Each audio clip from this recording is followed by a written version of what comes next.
জিন একটি এমন মাখলুক যা আমাদের সৃষ্টির পূর্বে থেকেই এই দুনিয়াতে বসবাস করত, আর আজও তারা আমাদের আশেপাশেই বসবাস করছে। কিন্তু মানুষের চোখ তাদের দেখতে পায় না।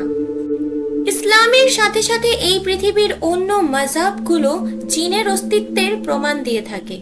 শুধুমাত্র বিজ্ঞানী রয়েছে যারা জিনের অস্তিত্বকে মানে না, কিন্তু বিজ্ঞান এটিকে অবিশ্বাসও করতে পারে না, যার দরুন বিজ্ঞান এটিকে ডার্ক এনার্জির নাম দিয়ে থাকে। তো আসমানি কিতাব এবং কোরআনে জিনের স্পষ্টতা বর্ণনা করা হয়েছে।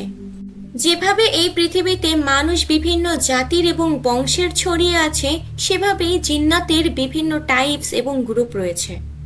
আজকের এই ভিডিওতে আমি জিন্নাতদের সেই ভয়ঙ্কর এবং ভালো গ্রুপগুলোকে তুলে ধরব, যারা হাজারো বছর ধরে আমাদের এই পৃথিবীতে আমাদের সাথেই বসবাস করছে। 10 নম্বরে রয়েছে হাতিফ।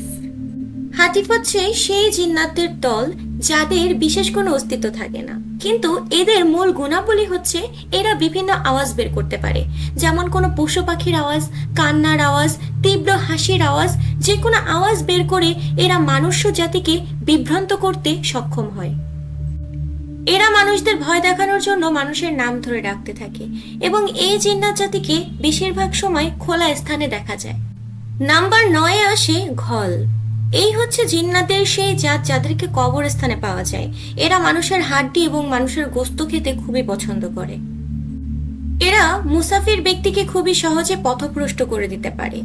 এরা যে কোনো কুকুর, বিড়াল বা সাপের রূপও নিয়ে আসতে পারে। নাম্বার 8, তাসলাত।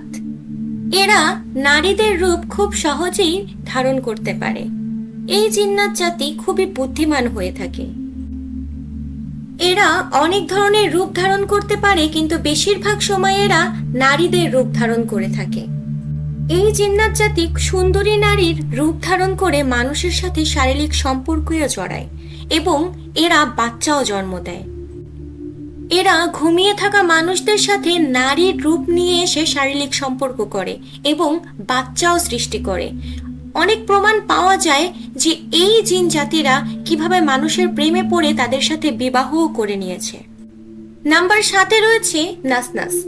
যখন সালাত নামের জিনেরা মানুষের সাথে শারীরিক সম্পর্ক গড়ে তোলে, যখন তারা সুন্দরী নারীর রূপ নিয়ে এসে মানুষের সাথে শারীরিক সম্পর্ক করে এবং সেই সম্পর্কের দারুণ বাচ্চা জন্ম নেয়, সেই বাচ্চাই হচ্ছে নাসনাস। এই জিন জাতি বেশিরভাগ সময় পানিতেই বসবাস করে, কিন্তু কিছু কিছু সময় এরা পানি থেকে বাহিরে এসে মানুষের সাথে মেলামেশা করে এবং কথা বলার চেষ্টা করে।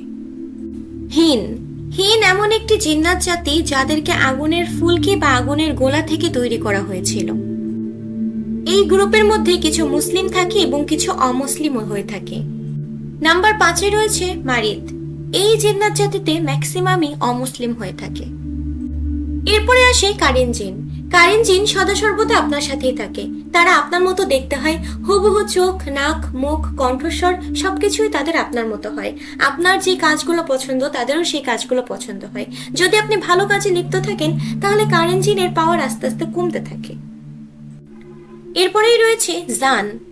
জান জিন্নাতদের সব থেকে প্রাচীন গ্রুপ, কেননা এই জমিনে হযরত আদম আলাইহিস সালাম আসার আগে জানরাই বসবাস করত।